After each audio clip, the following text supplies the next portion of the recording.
Alright, so here we are talking about HAZCOM, or Hazard Communication, and the Globally Harmonized System, also known as GHS. And this is also known as the worker's right to know. And what that means is for every hazardous chemical that you have in the workplace, you as the employee have the right to know about what it is that you're working with. And the big idea is the more knowledgeable you are, the safer you're going to be when you're working with that chemical. So a hazardous chemical means any type of chemical which is classified, it's got a physical hazard or a health hazard, or it's an asphyxiant. It could be a combustible dust, or a flammable gas or explosive gas. Anything like that is going to be a key indicator of what a hazardous chemical is. Now, your physical hazard means a chemical that is classified as posing one of the following hazardous effects. Could be explosive, flammable, it could be an oxidizer, self-reactive, pyrophoric, self-heating, organic peroxides, corrosive to metal, corrosive to skin, any gases under pressure, or if it comes into contact with water, it emits a flammable gas. So lots of physical hazards there. Then your health hazards, let's see here, and those could be acute toxicity, chronic toxicity, skin corrosion or irritation, eye damage, respiratory damage, even things like mutagens, carcinogens. Those are things that cause cancer, reproductive harm, targeting specific organs, an aspiration hazard. All those are defined as the health hazards. So how must chemicals be labeled? At the very minimum, it's really not just enough to take a bottle of something and put bleach on it anymore. You really need to go ahead and put the name of the chemical, the signal word, the hazard statements, the pictograms, the precautionary statements, and then the contact information. So good news is there's a lot of blank labels that are for sale out there, and you can, as long as you've got that information, you can put that label on the bottle and then fill it in with the correct information. Alright, let's see here. We have to keep in mind that for the purposes of workplace labeling, we're not to remove or deface any existing labels on incoming containers of hazardous chemicals, unless we're going to mark that immediately with the required information. Okay, and we're to ensure that the workplace labels and other forms of warnings are legible in English and prominently displayed on the container. So you wouldn't want to put the label of something at the bottom of the container. You want to put it right there on the side where people can see it. Alright, it says here, employers having employees who speak other languages may add the information in their language to the material presented as long as the information is presented in English as well. And here's kind of a sample label. Like I said, it's not just enough to take a bottle and write bleach on it anymore and call it good. You really need to, as far as the regulations go, there's a lot more that goes into it, and this is an example of that. So you can see the things that we've already covered, but that's what one would look like. Alright, so we're going to look at our HAZCOM standard, our pictograms, and this comes from OSHA. Health hazards, and if you see this label here, this is usually pretty bad news, especially if you're working with refractory, the mud stuff. If you're ever having to work with that, I would encourage you to look at the label first, and a lot of times that stuff can be pretty nasty. But if you see this picture, that means it's a cancer. It could cause cancer, mutagenicity, reproductive hazards. It could be bad for your lungs, and it's going to maybe affect a target organ. And of course, pretty obvious what all these pictograms mean. And these pictograms were put in place because the idea is that a chemical could be brought into a company and it could potentially be in a foreign language. And if you can't read that foreign language, then at least you've got the pictogram that's going to kind of give you a good clue of what the danger is associated with that chemical. And so here's the very obvious flame symbol, where it's a flammable or self-heating or self-reactive type of substance. And then your exclamation mark, you're going to see this quite a bit, and even on aerosol cans of air freshener, you see the exclamation mark. So anyway, that's an irritant. It could be an irritant, could cause skin sensitization, acute toxicity. That's where you get the toxic effects all at once from one instance. And then The narcotic effects could be experienced, and there's respiratory tract irritant, or it could be hazardous to the ozone layer. Compressed gases under pressure, corrosion, right? That's the vial with the liquid pouring out onto the skin or the metal. You see it's burning away. The exploding bomb pictogram, right?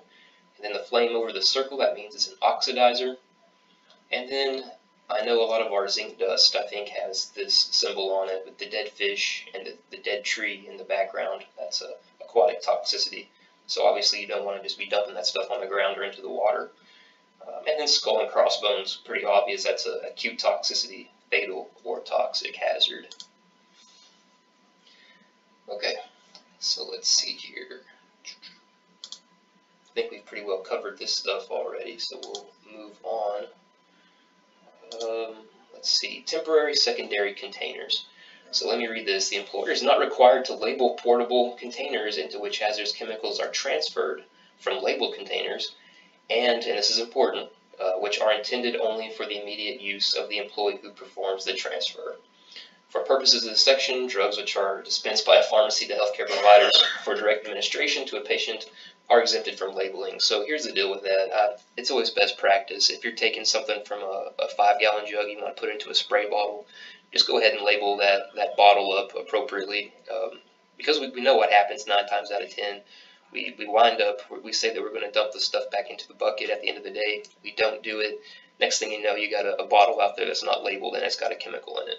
So it's always best practice, but legally, as long as you're the person who's working with it and you're going to use it through for I guess no longer than your shift, then you do not necessarily have to, by law, label that container. Yep, so that's what I was trying to say right there. So it has to be, just make sure that it's for immediate use, and that's what that means, under your control, and it's going to be used within that shift. But so here's a pretty common example of what I see this at every facility. It seems like no one is exempt from this. They take a chemical and they put it into a food grade type of container, and we simply can't have that. That's not proper. That's a terrible story that I heard one time. I think an employee had brought a chemical from home, and he put that chemical in a Dr. Pepper bottle, and he left the label that said Dr. Pepper on that bottle.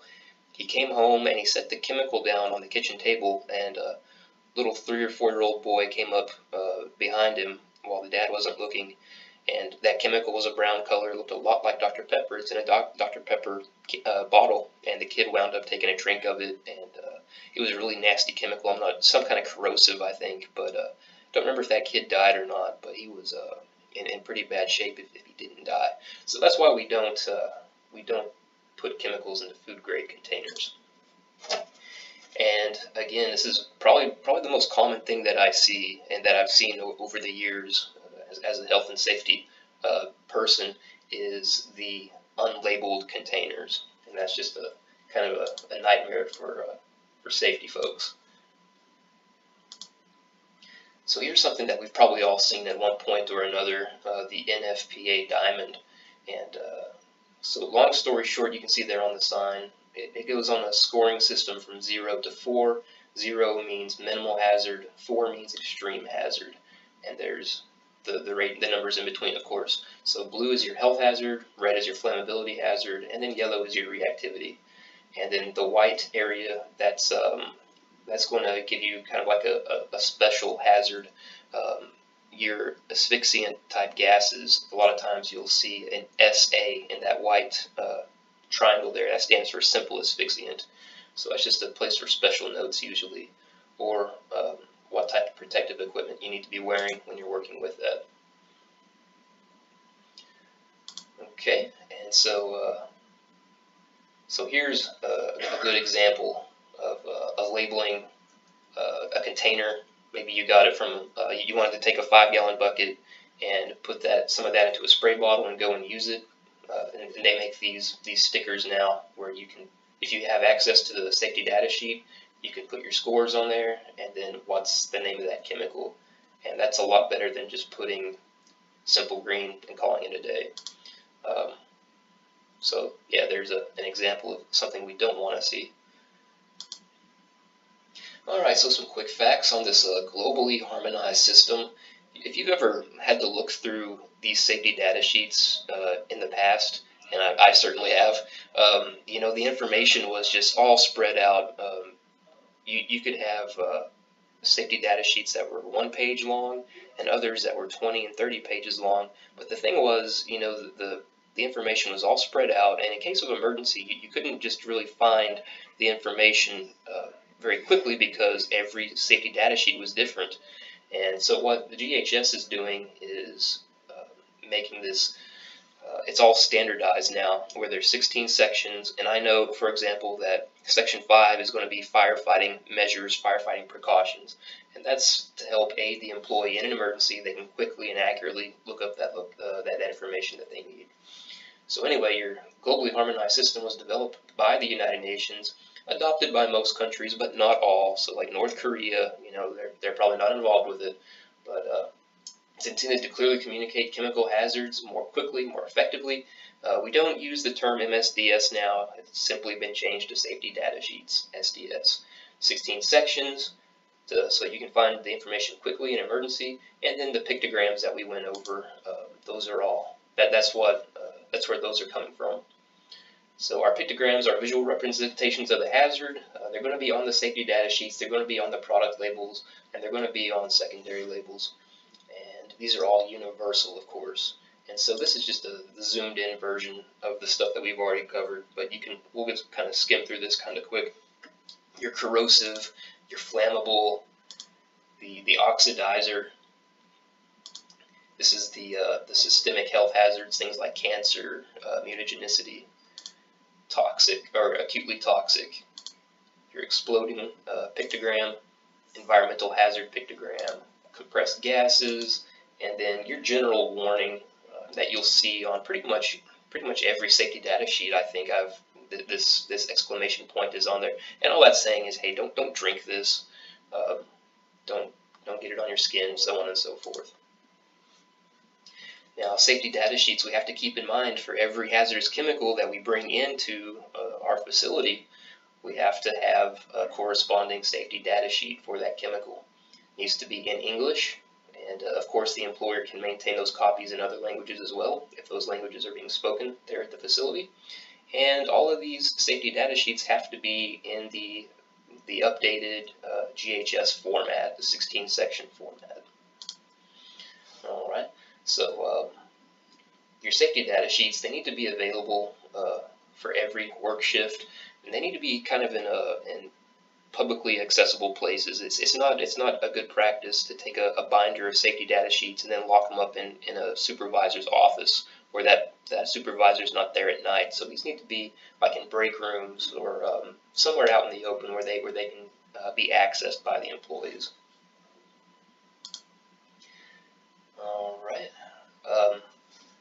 So here in Tennessee, we have a little bit of we have a state-run OSHA program. It's called TOSHA, and they have some extra requirements that the federal OSHA doesn't really enforce on the other 49 states. But Tennessee has this extra thing where if we have forklifts, the carbon monoxide, we need to have a safety data sheet on that. We need to have information on welding fumes that employees are exposed to, the hazards of wood dust, which are flammable or explosive, compressed air, and zinc dust.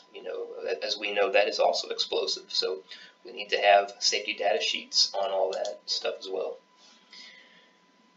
Let's see. Now keep in mind, your safety data sheets for chemicals which meet all of the following requirements do not need an SDS if they are consumer grade products, if they're used for the purposes intended by the manufacturer, and they're not used more frequently or for longer periods of time than a household consumer uses them.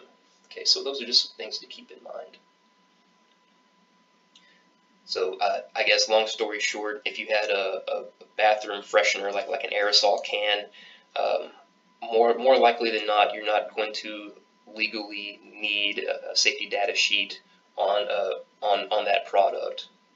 But the way that I look at it, if it's better to be safe than sorry, and if OSHA comes around and they really force the issue, I'd just much rather have the safety data sheet, whether we need it or not, and it's there. It's better to have it and not need it than need it and not have it. That's what I say.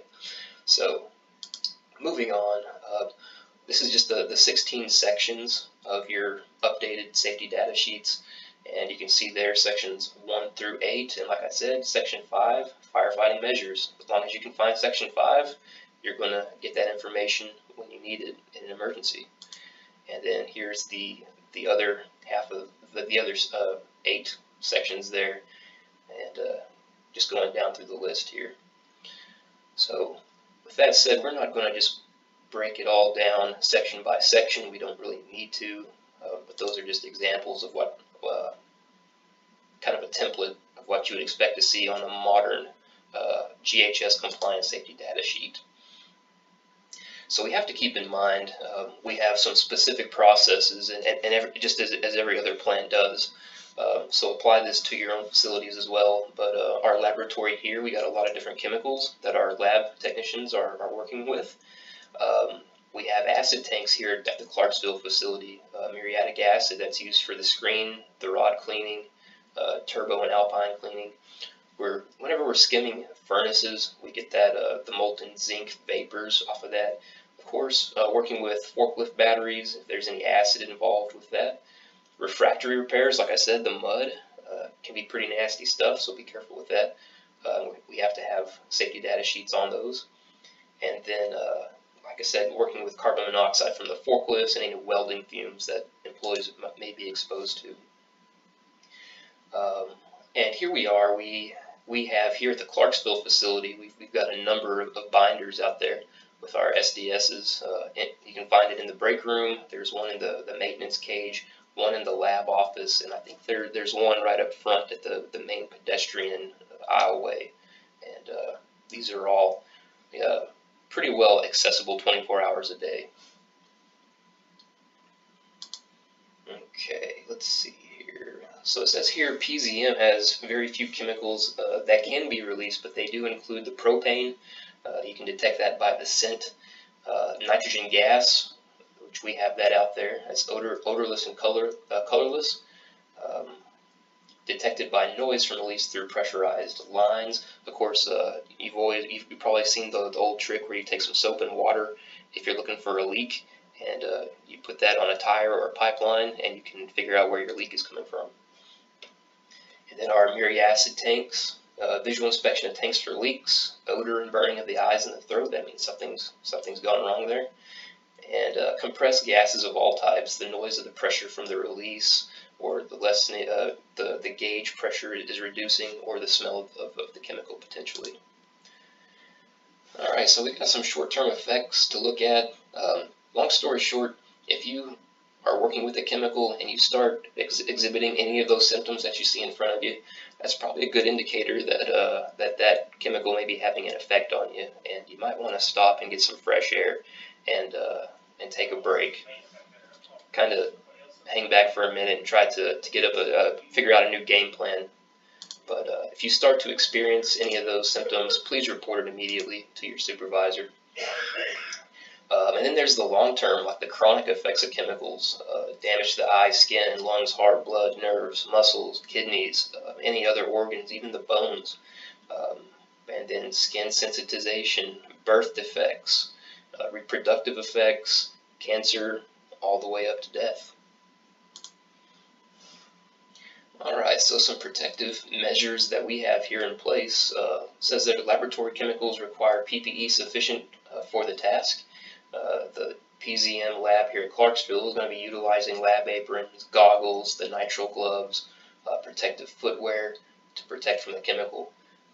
Muriatic acid tanks require the same PPE as the laboratory.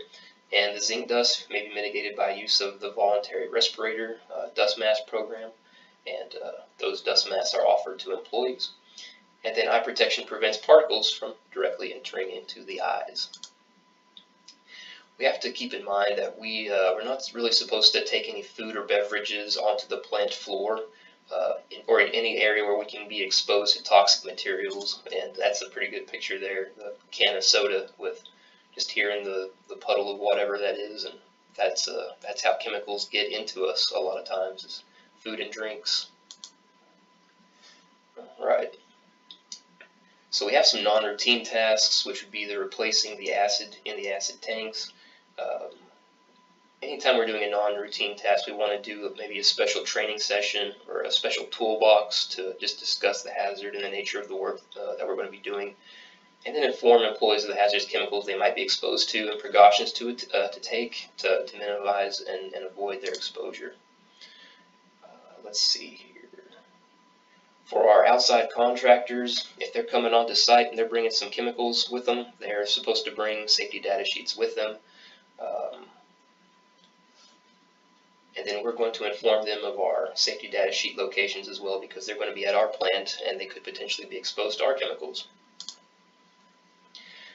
Okay, combustible dusts, and this is, here at PZM and in Clarksville, our zinc dust is combustible, and so this is kind of part of that training. As the year goes on, I have a separate training session centered around combustible dust training, and so you will be seeing that in the future. But yeah, for every type of dust that we have that we're making, we have a corresponding safety data sheet that has all that information on there. So it's kind of important to know what to do if this dust catches on fire, and that you don't put water on it, because it'll oxidize and it'll actually make the fire that much worse. So that's the long and short on our zinc dust. And our dust is combustible. It meets the criteria. And yeah, so last slide here, the 9 questions. We pretty much we've covered the requirements of a HazCom program, what hazardous chemicals you could be exposed to, and where those chemicals are present. We've looked at the long and short-term effects. How can you detect exposure, and what are the symptoms of exposure? How can you protect yourself? Where are the chemical lists, the written programs, the safety data sheets? And what info must be on the label of containers of hazardous chemicals, and what do the pictograms indicate? So that is GHS, HazCom, the right to know, and thank you for your time.